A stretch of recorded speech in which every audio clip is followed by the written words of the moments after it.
Hey guys, it's Jordan from Jordan Budgets. Today I wanted to share a grocery haul with you guys, but it's not just any grocery haul, it is an emergency prep kind of stockpile that I've been creating. You guys know this is a budgeting channel. We do budgets, we do cash stuffing, and we do grocery hauls.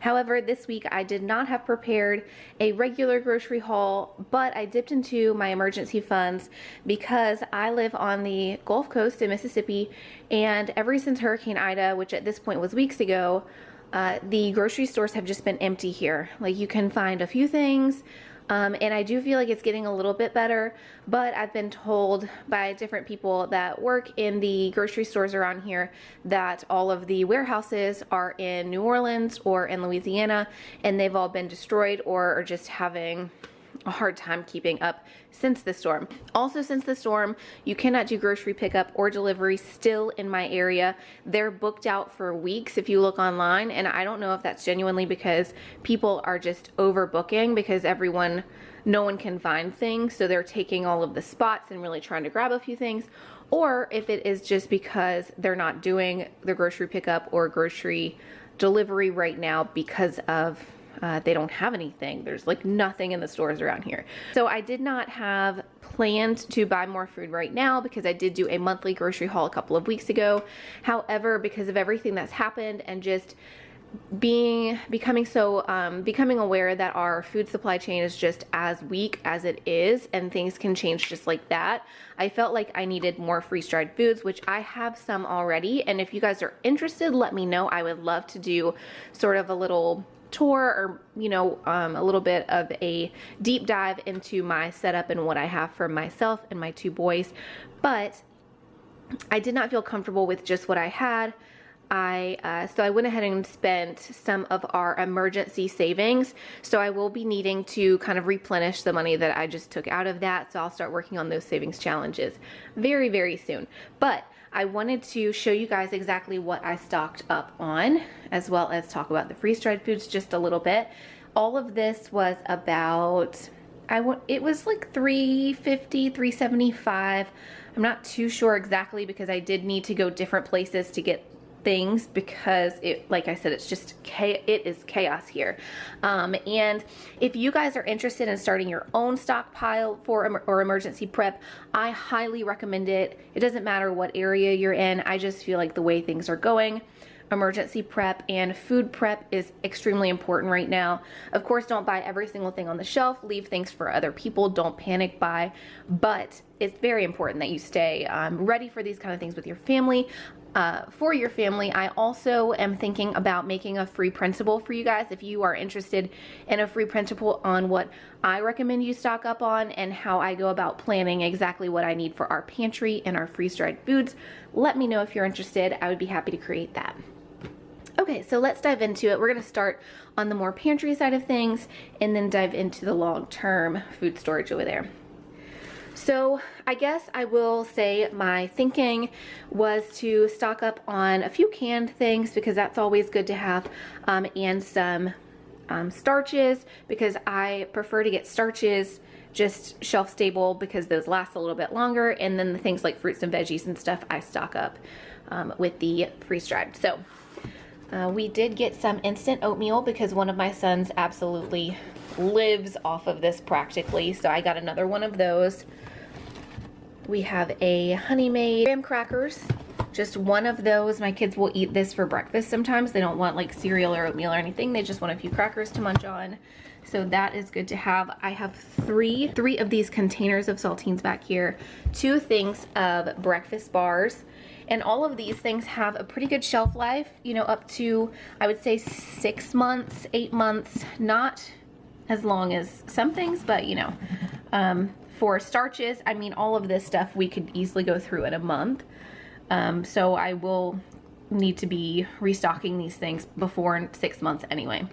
Nilla wafers, I have 2 containers of those.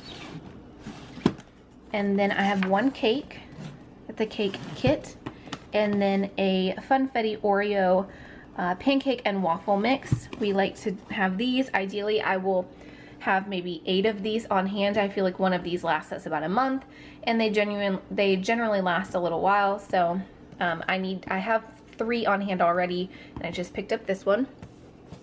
I have 2 big boxes of Ritz Crackers. Again, really going off of prepping and stockpiling more of our starches since it's been so hard to find any foods around here.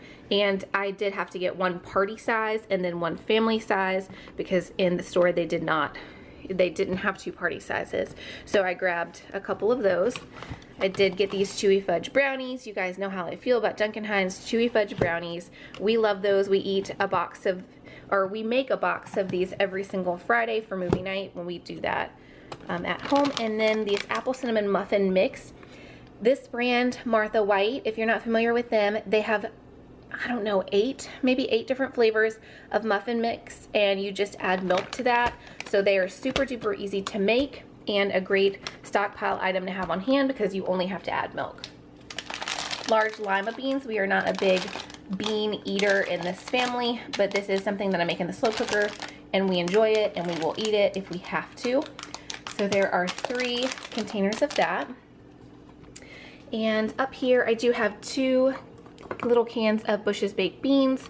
Myself and my oldest son really enjoy these. My youngest son does not eat a lot of things, so the starches are to keep him from starving if things get worse instead of better in the next week. Chicken with white and wild rice. If you guys have watched my channel, you know that I do not like store-bought or like pre-made soups. I hate to be kind of like snobby about it. It's just not something that I prefer to eat, but I will eat this chicken with white and wild rice. It's got to be the one with wild rice. It tastes different than just the white rice, but I highly recommend that one. Even if you are someone that doesn't usually like pre-made or canned soups, this is really good. So I picked up 8 of these soups and I already have about 15 on hand. I just wanted to, again, have more on hand to just in case. So there are 4 containers or 4 cans of beans back here. They're black beans and dark red kidney beans. I make those, I use these for a chili or a taco soup that I make. So I wanted to get some of these and have them on hand. Honey cornbread, my absolute favorite. I probably already have a couple of these, but I just wanted to grab a couple more. My kids have already broken into this, but this is just Nutrigrain Kids Nutrigrain Kids soft baked mini bars. They are just the Nutrigrain bars, but they're smaller and my kids like them, so we picked those up. And this is something that's going directly into the pantry. It's not something I'm holding on to, but a lot of this will go into the pantry and just be ready when we need it. Froot Loop cereal bars up here. Again, just another fun one for the kids. And then right behind that is one more cereal. Let's see if we can get to that. It's a Honey O's cereal. We really like that one, and we have 3 cereals already, but we just wanted to pick that up. We have 3 little, let's see, 2 pounds, 3 little 2-pound packs of Jasmine Rice. I prefer Jasmine Rice, and I would not have bought them in small packs, but again, we are a couple weeks out of the hurricane, and the hurricane didn't even really heavily affect my direct area. It's just the supply chain was so easily disrupted. So I did get the 3 that I saw on the shelves. There were more smaller bags on the shelves, so I did not take all of them by any means, but I was not going to wait around for a bigger bag. I just grabbed a few of those. These little buttery homestyle mashed potatoes and the loaded baked mashed potatoes, those are my 2 favorite like flavors of these mashed potatoes. They are $1 a bag and they easily make enough for 1 full meal. It is the like powdered mashed potatoes. They're not my favorite, you know, mashed potatoes ever, but they last a while, and so they're a good thing to have on hand, and I do really like them, especially the buttery homestyle. You almost can't tell the difference. And again, I'm somebody that's kind of picky about textures and things, but these are actually really good. Okay, so moving over, I have 3 packs of pepperoni. I'm also not someone that's big on canned meats or even freeze-dried meats. The texture changes to me, and it's just, I'll do it if I have to, and I certainly keep things on hand for in the long haul. But as far as a day-to-day, what would I do in an emergency? These you do not have to, I'm trying to see if you can see. It says refrigerate after opening. You do not have to refrigerate pepperoni until after you open it. So this is a good thing to have on hand in your emergency pantry. Now they don't last forever. Where is the, let's see, July 2020. So these are good until July 2020. So they don't last for forever, but I'm filming this in September of 2021, so they do last a little while. And then the Pizza Ready real crumbled bacon also lasts a while. I have all of the supplies to make pizza crust, so this is a great food to have on hand for emergency situations that doesn't taste like emergency food. If you just want to home make pizzas, your kids are just going to think that you're having a fun day. You know, like they're not going to think something's wrong and you've dug out the emergency food. So you make pizzas from scratch, and that is why we have all of these pepperonis and things, and then some home style ragu pizza sauce. I already have the bread and things that I need to make the actual pizza crust. And I do make the pizza crust from scratch. It's not like a pre-bought bread that doesn't last very long. It would just be the flour and the things that you need to make the dough.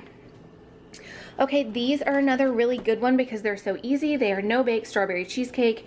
Pretty much everything you need is already in here. You just need a little bit of sugar, butter, and milk, but everything else is in this one box. So it's a great thing to have on hand for your emergency pantry. Popcorn, always a really fun, easy start to make very quickly. And then you guys see these in my videos all the time. It's the Go-Go Squeeze applesauces.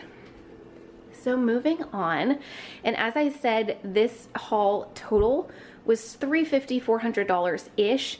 $200 of that came just from these Augason Farms freeze-dried foods. 6, 7, 8, 9, 10, 11. So there's 11 cans here, and they cost me right at $200.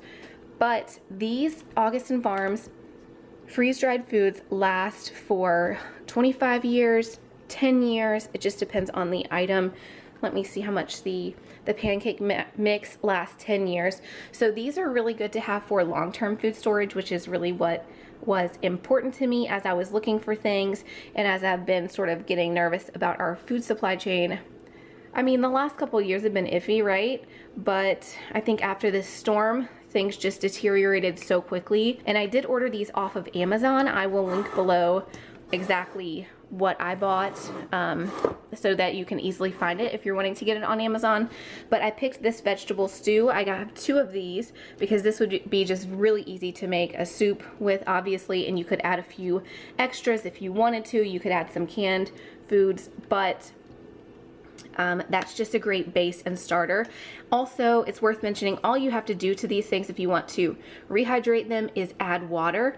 So like these soups, I would just need to add water, and they pretty much come back to their true consistency. Again, meat doesn't turn out exactly right, but it would be better than nothing if you need that protein.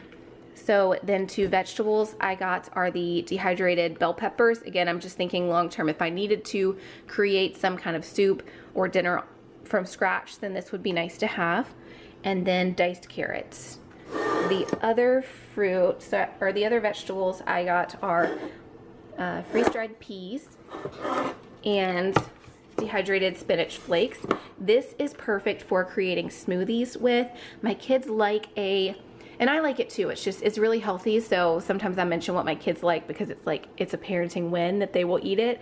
But they like a smoothie that I make, and it's made out of spinach flakes, pineapple, canned pineapple, bananas, and carrots. That's the other thing I put in it, and water. And it tastes really, really good. The banana flavor and the pineapple, like the sweetness, takes over more than the other flavors, so you really can't tell.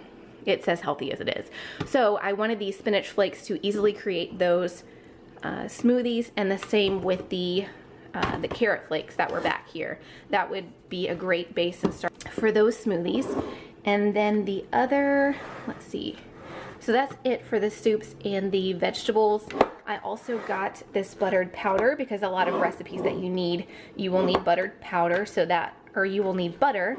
So buttered powder is perfect for that. And this is a really heavy can. There's 2 pounds, 4 ounces. So there's a lot of product in this. And then buttery pancake mix. I feel like if we were to run out of all of these starches, this has a 10-year shelf life, so we could start digging into this. And then the only thing left are these banana chips. I have 3 of these. My kids eat this just like on a normal day. They like these banana chips, just eating them almost like chips, so I throw them in their lunchbox because that's really easy. And the banana chips are not as expensive as some of the other things. So if you're wanting to start freeze-dried foods just to check them out, I would recommend starting with the banana chips so you can get an idea of what it is. And I've never met anyone that doesn't like banana chips that likes bananas. You know what I mean? Like if you like real regular bananas, you're gonna like the banana chips. Okay, so that is it. Oh, you can still see my tanks are up there from hurricane prep. I just kind of left them there because it is hurricane season, so a lot of my preps just kind of stay out and ready. So that is it for my grocery haul. This one's a little bit different than normal, although, you know, it is the times we live in. So if you're interested in that Augason Farms, again, I will link those things below. Let me know how the stores are in you guys' area. Are things mostly normal? Are they a little bit off? I am curious if what's going on in my area is a culmination of things that were already happening, like they were already low supply and then the hurricanes happened and it just destroyed everything, or is it just only happening in my area, you know? Anyway, as always, thank you for watching and I'll see you again soon. Bye-bye.